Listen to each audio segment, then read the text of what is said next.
পশ্চিমবঙ্গে বিশেষ করে গ্রাম পঞ্চায়েত এলাকায় নিজের স্বপ্নের বাড়ি বানানোর কথা ভাবছেন? তাহলে একদম ঠিক জায়গায় এসেছেন। কারণ বাড়ি বানানো শুধু ইট, বালি, সিমেন্টের ব্যাপার নয়, এর সাথে জড়িয়ে আছে বেশ কিছু নিয়মকানুন। চলুন আজ আমরা সেই নিয়মগুলোকেই খুব সহজ করে বুঝে নিই। আহা, গ্রামের শান্ত সবুজ পরিবেশে নিজের একটা ছোট্ট বাড়ি, এই স্বপ্নটা তো আমাদের অনেকেরই। কিন্তু এই স্বপ্ন সত্যি করার যে যাত্রা, তার প্রথম ধাপটা কি, আর সেই ধাপটা কতটা গুরুত্বপূর্ণ? চলুন আজ সেই যাত্রার শুরুটা ঠিকঠাকভাবে জেনে নেওয়া যাক। হ্যাঁ, কাজ শুরু করার আগে মানে প্রথম ইটটা গাঁথারও আগে আপনাকে যেখানে যেতেই হবে সেটা হলো আপনার স্থানীয় গ্রাম পঞ্চায়েত অফিস। এটাই কিন্তু নিয়ম, আর এখান থেকেই আপনার বাড়ি তৈরির পুরো আইনি প্রক্রিয়া শুরু। এখন মনে হতেই পারে, আরে বাবা, নিজের জমিতে বাড়ি বানাবো, তাতে আবার এত নিয়মকানুন কেন? কারণটা খুব সহজ। এই নিয়মগুলো বানানো হয়েছে একটা সুন্দর, পরিকল্পিত আর নিরাপদ সমাজ গড়ে তোলার জন্য, যাতে ড্রেন উপচে জল না জমে, যাতায়াতের রাস্তাটা সুরক্ষিত থাকে, আর প্রতিবেশীদের সাথে অহেতুক বিবাদও না হয়। মানে ব্যাপারটা শুধু আপনার একার বাড়ি নয়, পুরো পাড়া বা পুরো গ্রামটার ভালোর জন্যেই। জানি পঞ্চায়েতের এই সরকারি নিয়মকানুনের বইটা প্রথমবার দেখলে একটু মাথা ঘুরে যেতে পারে, বেশ জটিল মনে হয়, কিন্তু একদম চিন্তা করবেন না।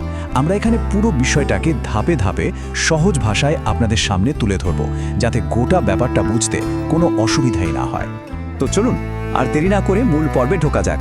বাড়ি তৈরির অনুমতি পাওয়ার জন্য প্রথম এবং সবচেয়ে জরুরি ধাপ হলো সমস্ত কাগজপত্র ঠিকঠাকভাবে গুছিয়ে নেওয়া। দেখে নিই কী কী লাগবে। দেখুন, মোট 4টে সহজ ধাপ আছে। প্রথমে আপনাকে যেতে হবে গ্রাম পঞ্চায়েত অফিসে, আর সেখান থেকে নিতে হবে ফর্ম 4। এরপর আপনার বাড়ির একটা বিল্ডিং প্ল্যান আর একটা সাইট প্ল্যান তৈরি করতে হবে। মনে রাখবেন, দুটোই কিন্তু দুটো করে কপি লাগবে। 3 নম্বরে আপনার জমির মালিকানার প্রমাণ মানে পর্চা, সেটাও জমা দিতে হবে। আর শেষে নির্দিষ্ট ফি জমা দিয়ে রসিদটা নিতে একদম ভুলবেন না। এই রসিদটা কিন্তু খুব জরুরি। আচ্ছা, এবার আসি খরচের কথায়। এই আবেদনের জন্য ফি কত লাগতে পারে? দেখুন, ফিটা কিন্তু সব ক্ষেত্রে এক নয়। এটা নির্ভর করে আপনি কি বানাচ্ছেন আর কতটা বড় বানাচ্ছেন তার উপর। যেমন একটা সাধারণ টিনের শেডের জন্য ফি হতে পারে 60 টাকা, আবার একটা একতলা বাড়ির জন্য 150 টাকা। কিন্তু যদি কোনো বড় কারখানা বানান, তাহলে সেই ফি বেড়ে 1000 টাকাও হতে পারে। বেশ, কাগজপত্র তো জমা হয়ে গেল। এবার তো আসল কাজ মানে বাড়ি তৈরির পালা। কিন্তু দাঁড়ান, এখানেও কিছু গুরুত্বপূর্ণ নিয়ম আছে যেগুলো আপনাকে জানতেই হবে। এগুলো না মানলে কিন্তু মুশকিল। চলুন দেখে নিই। প্রথমেই বলি পরিবেশের কথা, যেটা নিয়ে নিয়ম কিন্তু ভীষণ কড়া। কোনোভাবেই কোনো পুকুর, দিঘি বা অন্য কোনো জলাশয় ভরাট করে বাড়ি বানানো যাবে না। এটা আইনত দণ্ডনীয় অপরাধ। এই জলাশয়গুলো আমাদের পরিবেশের ভারসাম্য রাখে, তাই এগুলোকে বাঁচিয়ে রাখাটা আমাদের সবার দায়িত্ব। আচ্ছা, আপনার প্লটটা যতটা বড়, তার পুরোটা জুড়েই কি বাড়ি বানানো যাবে? না, একদমই না। নিয়ম বলছে আপনার জমির মোট আয়তনের 2/3 অংশে আপনি বাড়ি বানাতে পারবেন। বাকি অন্তত 1/3 জায়গা খোলামেলা রাখতে হবে। আলো বাতাস ঢোকার জন্য এটা খুব দরকারি। এবার একটা খুব জরুরি নিয়মের কথা বলি, যেটা সরাসরি আপনার আর আপনার পরিবারের নিরাপত্তার সঙ্গে জড়িত। আপনার বাড়িতে ঢোকার যে রাস্তা, সেটাকে কম করে 1.8 মিটার মানে প্রায় 6 ফুটের মতো চওড়া হতেই হবে। কেন? কারণ হঠাৎ কোনো বিপদ হলে অ্যাম্বুলেন্স বা দমকলের গাড়ি যাতে সহজেই আপনার বাড়ির দরজা পর্যন্ত পৌঁছতে পারে। শুধু তাই নয়, আপনার প্লটের চারদিকেও কিন্তু জায়গা ছাড়তে হবে। নিয়ম অনুযায়ী সীমানা থেকে অন্তত 0.9 মিটার মানে প্রায় 3 ফুট জায়গা ছেড়ে আপনাকে বাড়ির দেয়াল তুলতে হবে। এতে দুটো বাড়ির মধ্যে যথেষ্ট দূরত্ব থাকে, ব্যক্তিগত গোপনীয়তা বজায় থাকে, আর আপৎকালীন পরিস্থিতিতে সুরক্ষাও বাড়ে। আর একটা নিয়ম আছে যেটা আমাদের সবার স্বাস্থ্য আর পরিচ্ছন্নতার জন্য খুব দরকারি। পঞ্চায়েত এলাকায় নতুন করে কোনো শুকনো শৌচাগার বা যাকে বলে ড্রাই ল্যাট্রিন, সেটা বানানোর অনুমতি এখন আর দেয়া হয় না। এটা একটা স্বাস্থ্যকর পরিবেশ গড়ে তোলার জন্য খুবই গুরুত্বপূর্ণ একটা পদক্ষেপ। এই নিয়মটা আবেদনকারী হিসেবে আপনার জন্য একটা বড় সুরক্ষা কবচ। ধরুন আপনি আবেদন জমা দিয়েছেন, কিন্তু পঞ্চায়েত নির্দিষ্ট সময়ের মধ্যে আপনাকে কিছুই জানাচ্ছে না, না হ্যাঁ বলছে না না বলছে। সেক্ষেত্রে আইন বলছে ধরে নিতে হবে যে আপনি অনুমতি পেয়ে গেছেন। একেই বলে ডিমড পারমিশন। তো আবেদন তো করে দিলেন, এবার কি হবে? পঞ্চায়েত কিভাবে সিদ্ধান্ত নেবে আর কতদিনই বা অপেক্ষা করতে হবে? চলুন এবার সেই প্রক্রিয়াটা একটু বিস্তারিতভাবে জেনে নিই। দেখুন, পুরো ব্যাপারটার একটা নির্দিষ্ট টাইমলাইন আছে। আপনি যেদিন আবেদন জমা দেবেন, তার 30 দিনের মধ্যে পঞ্চায়েত আপনার আবেদন খতিয়ে দেখবে, দরকার হলে তদন্ত করবে।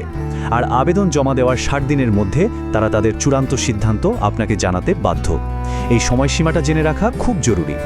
আর যদি এই 60 দিনের মধ্যে পঞ্চায়েত কিছুই না জানায়, হ্যাঁ, ঠিক তখনই কাজে আসবে আপনার সেই অধিকারের নিয়মটা। নিয়ম 30 অনুযায়ী যদি 60 দিন পেরিয়ে যায় আর পঞ্চায়েত চুপ থাকে, তাহলে আইনত এটাই ধরে নেওয়া হবে যে তারা আপনাকে অনুমতি দিয়ে দিয়েছে। এটা আপনার সুরক্ষার জন্য একটা শক্তিশালী আইনি ব্যবস্থা। তবে হ্যাঁ, একটা কথা এখানে বলে রাখা ভালো, যদি আপনার বাড়িটা বেশ বড় হয়, ধরো থাক 150 স্কোয়ার মিটারের চেয়েও বড়, তাহলে সেই প্ল্যানটা শুধু গ্রাম পঞ্চায়েত নয়, পঞ্চায়েত সমিতি বা জেলা পরিষদও খতিয়ে দেখতে পারে। সেক্ষেত্রে স্বাভাবিকভাবেই সিদ্ধান্ত পেতে একটু বেশি সময় লাগতে পারে। আমরা সবাই চাই যেন সবকিছু ঠিকঠাকভাবেই হয়, কিন্তু অনেক সময় পরিকল্পনা মতো সবটা হয় না। যদি কোনো কারণে আপনার আবেদনটা বাতিল হয়ে যায়, তাহলে কি সব শেষ? একদমই না। আপনার হাতে কিন্তু রাস্তাও আছে। চলুন সেটাই জেনে নিই। সাধারণত কি কি কারণে আবেদন বাতিল হতে পারে? যেমন ধরুন, আপনার প্ল্যানটা যদি নিয়ম মেনে না হয়, বা আবেদনে কোনো ভুল তথ্য থাকে, কিংবা আপনি সরকারি জমি দখল করে বাড়ি বানাতে চাইছেন। এই ভুলগুলো এড়িয়ে চললে আবেদন বাতিল হওয়ার সম্ভাবনা অনেকটাই কমে যায়। আর যদি আবেদন বাতিল হয়েই যায়, তাহলেও ঘাবড়াবেন না, আপনার জন্য আপিল করার রাস্তা খোলা আছে। পঞ্চায়েত আপনাকে লিখিতভাবে কারণটা জানাবে। সেই চিঠি পাওয়ার 90 দিনের মধ্যে আপনি ব্লক ডেভেলপমেন্ট অফিসার বা বিডিওর কাছে আপিল করতে পারেন। বিডিও পুরো বিষয়টা খতিয়ে দেখবেন এবং তার সিদ্ধান্তই এক্ষেত্রে চূড়ান্ত বলে ধরা হবে। শেষ করার আগে একটা কথা বলি, এইসব নিয়মকানুন আসলে কোনো বাধা নয়, বরং একটা সুস্থ, সুন্দর আর পরিকল্পিত সমাজ গড়ে তোলার একটা ধাপ। নিজের স্বপ্নের বাড়ি বানানোটা যেমন খুব জরুরি, তেমনি একটা নিরাপদ সমাজ গড়ে তোলাটা আমাদের সবার দায়িত্ব। তাই শেষে শুধু একটাই প্রশ্ন, আপনার স্বপ্নের বাড়িটা সেই বড় দায়িত্ব পালনে কিভাবে সাহায্য করবে?